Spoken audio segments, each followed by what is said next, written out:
یک گاؤں میں ایک صاحب کی اپنی بیوی کے ساتھ کچھ ان بن ہوگی۔ ابھی جھگڑا ختم نہیں ہوا تھا کہ اسی اثنا میں ان کا مہمان آ گیا۔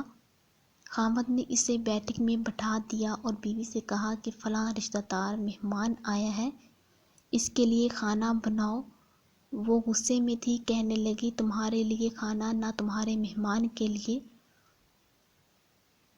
وہ بڑا پریشان ہوا کہ لڑائی تو ہماری اپنی ہے، اگر رشتہ داروں کو پتہ چل گیا تو خواہ مخواہ کی باتیں ہوں گی، لہٰذا خاموشی سے آ کر مہمان کے پاس بیٹھ گیا۔ اتنے میں اسے خیال آیا کہ چلو بیوی اگر روٹی نہیں پکاتی تو سامنے والے ہمارے ہمسائے بہت اچھے ہیں، خاندان والی بات ہے، میں انہیں ایک مہمان کا کھانا پکانے کے لیے کہہ دیتا ہوں۔ چنانچہ وہ ان کے پاس گیا اور کہنے لگا کہ میری بیوی کی طبیعت خراب ہے، لہٰذا آپ ہمارے مہمان کے لیے کھانا بنا دیجیے۔ انہوں نے کہا بہت اچھا، جتنے آدمیوں کا کہیں کھانا بنا دیتے ہیں۔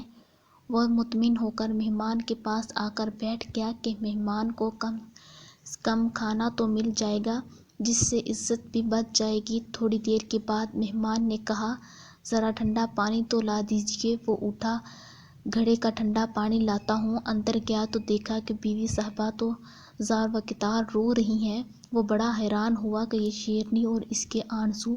کہنے لگا کیا بات ہے؟ اس نے پہلے سے بھی زیادہ رونا شروع کر دیا۔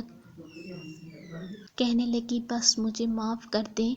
وہ بھی سمجھ گیا کہ کوئی وجہ ضرور بنی ہے۔ اس کے خاوند نے کہا کہ بتاؤ آخر تمہارے رونے کی وجہ کیا ہے؟ تم ایسے کیوں رو رہی ہو؟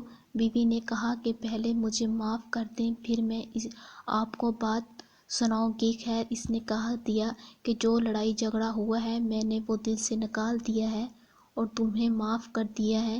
کہنے لگی کہ جب آپ نے آ کر مہمان کے بارے میں بتایا اور میں نے کہہ دیا کہ نہ تمہارے لیے کچھ پکے گا اور نہ مہمان کے لیے، چلو چھٹی کرو تم، آپ چلے گئے، مگر میں نے دل میں سوچا کہ لڑائی تو میری اور آپ کی ہے اور یہ مہمان رشتہ دار ہے، ہمیں اس کے سامنے یہ پول نہیں کھولنا چاہیے۔ چنانچہ میں اٹھی کر کھانا بناتی ہوں۔ جب میں باورچی خانے میں گئی تو میں نے دیکھا کہ جس بوری میں ہمارا آٹا پڑا ہوتا ہے، ایک سفید ریش آدمی اس بوری میں سے آٹا نکال رہا ہے۔